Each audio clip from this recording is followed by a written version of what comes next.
السلام علیکم ورحمۃ اللہ وبرکاتہ۔ ناظرین، یار فرید چینل کے ساتھ میں آپ کا ہوسٹ فرید چانڈیا۔ اس وقت میں کوٹ ادو میں موجود ہوں، قرآن اکیڈمی کے اندر۔ قرآن اکیڈمی کا نام آتے ہی ذہن میں ڈاکٹر اسرار احمد صاحب کی احساس شخصیت کا نام ذہن میں آتا ہے۔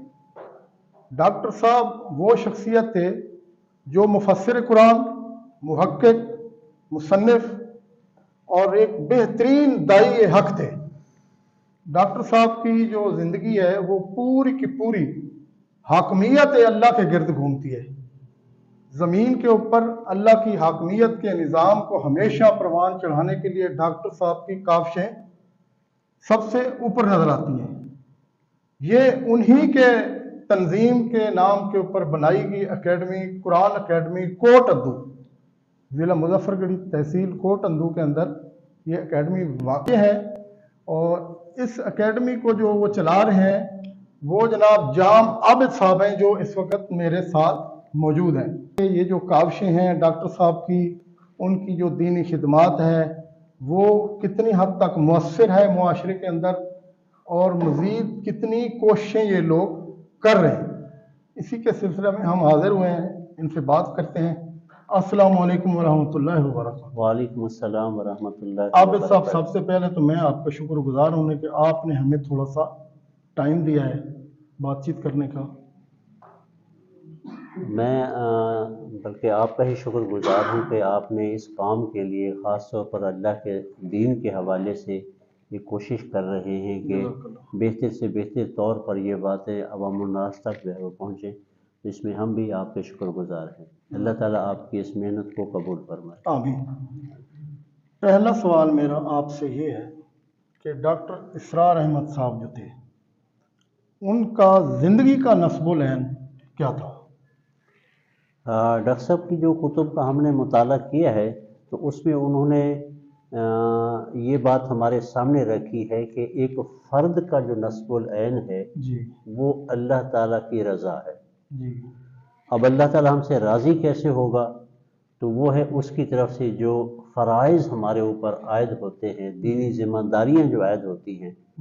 ان کو ہم ادا کریں گے اللہ تعالیٰ کی رضا کے لیے، تو یقیناً اللہ تعالیٰ ہم سے راضی ہوگا۔ جزاک اللہ۔ ڈاکٹر صاحب نے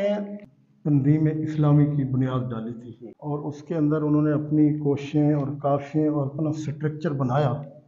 تو وہ کتنا مؤثر رہا ہے اس پاکستان کے نظام کے اندر؟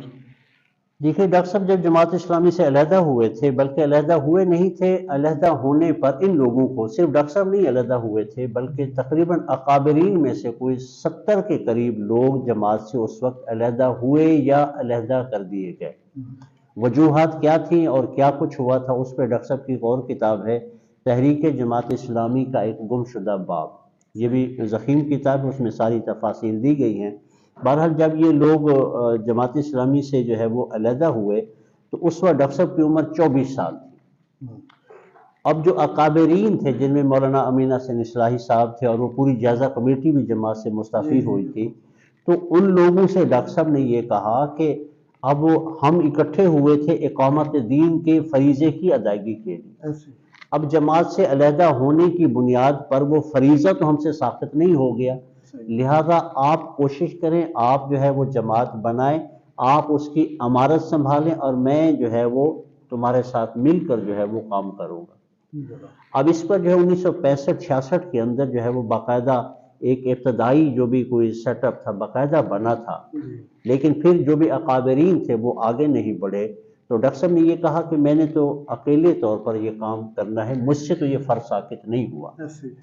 پھر 1966 میں ڈاکٹر صاحب جو ہے اسی کام کے لیے لاہور منتقل ہو گئے تھے۔ انہوں نے دروس قرآن کے ابتدائی طور پر حلقے قائم کیے،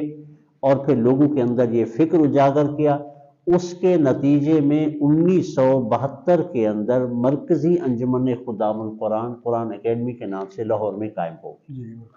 ایسا ایسا وہ سلسلہ پورے پاکستان کے اندر جو ہے وہ پھیلا، اور اسی سلسلے میں ہی یہ قرآن اس دور افتادہ اور ایک چھوٹے سے علاقے کے اندر بھی قرآن اکیڈمی کا سلسلہ جو ہے وہ قائم ہوا ہے۔ پورے پاکستان کے اندر اور بہت شہروں کے اندر قرآن اکیڈمیز کا سلسلہ یہ قائم ہے۔ اسی کے ساتھ ساتھ پھر جب یہ مزید ہم خیال لوگ مل گئے تو 1975 کے اندر ڈاکٹر صاحب نے پھر تنظیم اسلامی کی جو ہے وہ بنیاد رکھی تھی، اور اس وقت بھی جو ہے وہ الحمدللہ کہ تنظیم اسلامی میں جو ہے وہ اچھی مناسب تعداد ہے جو اس وقت ان کے جو ہے وہ شامل ہے، ساتھ ہے، اور الحمدللہ کہ یہ سلسلہ آگے بڑھ رہا ہے۔ اگرچہ رفتار جو ہے وہ سلو اس لیے ہے کہ ہم سمجھتے ہیں کہ ایک تو یہ کہ تنظیم اسلامی نے کسی خاص مکتب فکر کا سہارا نہیں لیا، اپنے آپ کو کسی مکتب فکر کے ساتھ اٹیچ نہیں کیا۔ دوسرا یہ کہ یہاں پہ جو تقاضے بیان ہوتے ہیں وہ ہیں پورے کے پورے دین پر آ جانے، اور یہ بڑا مشکل معاملہ ہے کہ انسان جو اپنی زندگی کو مکمل طور پر چینج کر دے۔ بہت کم لوگ ہوتے ہیں جو اس کی ہمت کر پاتے ہیں۔ اس وجہ سے اگرچہ جو ہے وہ جو بھی مطلوبہ تعداد ہے اسلامی انقلاب کے لیے وہ نہیں ہے، لیکن ہمارے ذمہ تو کام ہے کہ ہم نے کرتے رہنا ہے، اسی پہ جو ہے وہ ہماری زندگی کا جو ہے وہ چراغ گل ہو جائے، اسی میں ہماری کامیابی۔ جزاک اللہ، اللہ آپ کی کوششوں کو جو ہے نا وہ کامیاب کریں۔ ڈاکٹر صاحب کو میں بہت محبت کے ساتھ سنتا ہوں، یقیناً ان کی زندگی میں اتنا نہیں سنا جتنا اب ان کو ہم سن رہے ہیں، اور یہ ہماری پاکستانیوں کی سائیکی ہے کہ ہم انسان کی قدر واقعی اس کی وفات کے بعد کرتے ہیں یا اس کی وفات کے بعد جانتے ہیں۔ ڈاکٹر صاحب کا ایک نکتہ میں نے سنا تھا، وہ کہتے تھے کہ میں واحد بندہ ہوں پاکستان کے اندر جو کبھی قومی ترانے میں بھی کھڑا نہیں ہوا۔ اس طرح کا مواحد انسان، اور ان کی جو دعوت توحید تھی وہ ان کے بعد مؤثر انداز میں نہیں پہنچی، اس کی کمزوری جو ہے یہ کس کے سر جاتی ہے؟ نہیں، ایسا نہیں ہے کہ ان کے بعد جو ہے نا ان کی دعوت نہیں پہنچی۔ ابھی آپ نے خود ہی اپنی گفتگو کے اندر یہ تاثرات دیے کہ ان کی زندگی میں ہمیں اتنا پتہ نہیں چل رہا جتنا اب چل رہا ہے۔ تو اس کے پیچھے کون ہے؟ اس کے پیچھے ظاہر ہے یہی لوگ ہیں جو ان کی جماعت کے ساتھ منسلک لوگ ہیں، انہی کے کام کو سوشل میڈیا کے ذریعے سے ہر موقع کی مناسبت سے باقاعدہ جو ہے وہ ایک شعبہ ہے، شعبہ سمع و بصر ہے، اور اس میں ہر موقع کی مناسبت سے ڈاکٹر صاحب کے جو کلپس ہوتے ہیں، جو بھی ان کی آراء ہوتی ہیں حالات حاضرہ کے حوالے سے، تو وہ موقع کی مناسبت سے جو ہے وہ چلائی جاتی ہے۔ اور اس وقت بھی جتنے سوشل میڈیا چینلز ہیں ان پہ ڈاکٹر صاحب کی فکر کو جو ہے وہ پھیلایا جا رہا ہے، اور جہاں جہاں بھی ان کے ساتھی موجود ہیں الحمدللہ کو اسی فکر میں لگے ہوئے ہیں، جو بھی الحمدللہ کہ ہم میں سے ان کی باتوں کو سنتا ہے، تو ڈاکٹر صاحب نے یہ فکر ان کے اندر پیدا کر دی ہے کہ ہر ایک کا یہ کام ہے کہ ان باتوں کو آگے پہنچانا ہے۔ تو ہمیں معلوم ہے کہ جہاں جہاں بھی ہمارے ساتھی ہیں الحمدللہ کہ وہ بہت بہتر طور پر بڑی لگن کے ساتھ، بڑی طلب کے ساتھ جو ہے وہ کام کر رہے ہیں۔ ماشاءاللہ۔ اب دیکھیں گے کہ ڈاکٹر صاحب کی حیات مبارکہ میں جو ہے وہ تنظیم اسلامی کی کل تعداد تقریباً کوئی 2,500-3 ہزار کے قریب تھی۔ اس وقت جو ہے وہ اندازاً کوئی صحیح فگر میرے ذہن میں تو نہیں ہے، لیکن اندازاً جو ہے نا وہ کوئی 10-12 ہزار کے قریب لوگ ہیں جو ان کی زندگی کے بعد تنظیم اسلامی میں شامل ہوئے ہیں۔ تو اس میں الحمدللہ کہ سارے ہی لوگوں کی محنت ہے، ہم دیکھتے ہیں ہر جگہ پہ لوگ کام کر رہے ہیں، اور ہماری تربیت گاہوں کی جو تعداد ہے وہ بھی بڑھ رہی ہے، تربیت گاہوں میں شرکاء کی جو تعداد ہے وہ بھی الحمدللہ بڑھ رہی ہے۔ ہمارا سالانہ اجتماع جو بھی کل سے انشاءاللہ تعالی شروع ہو رہا ہے بہاولپور کے اندر، تو اس میں بھی ہم دیکھتے ہیں کہ ہر سال جو ہے تعداد میں اضافہ ہوتا ہے بجائے جو ہے وہ کم ہونے۔ ڈاکٹر صاحب اس پاکستان کے موجودہ جمہوری نظام کو طاغوتی نظام کہا کرتے تھے۔ یقیناً میں ان کی اس رائے کے بالکل ساتھ متفق ہوں، کیونکہ میں بھی اس نظام کو پسند نہیں کرتا، لیکن ان کے بعد جو ان کی تنظیم کے لوگ ہیں وہ اسی نظام کے اندر ووٹنگ ڈالتے ہیں، حصہ لیتے ہیں، برابر کے شریک ہیں، اس کی کیا وجہ ہے؟ جی، اس میں میں مزید وضاحت کر دوں۔ پہلی بات تو یہ ہے کہ تنظیم اسلامی یا ڈاکٹر صاحب کا جو فکر تھا وہ یہی ہے کہ پاکستان میں الیکشن کے ذریعے سے اسلامی انقلاب کا آنا ناممکن ہے۔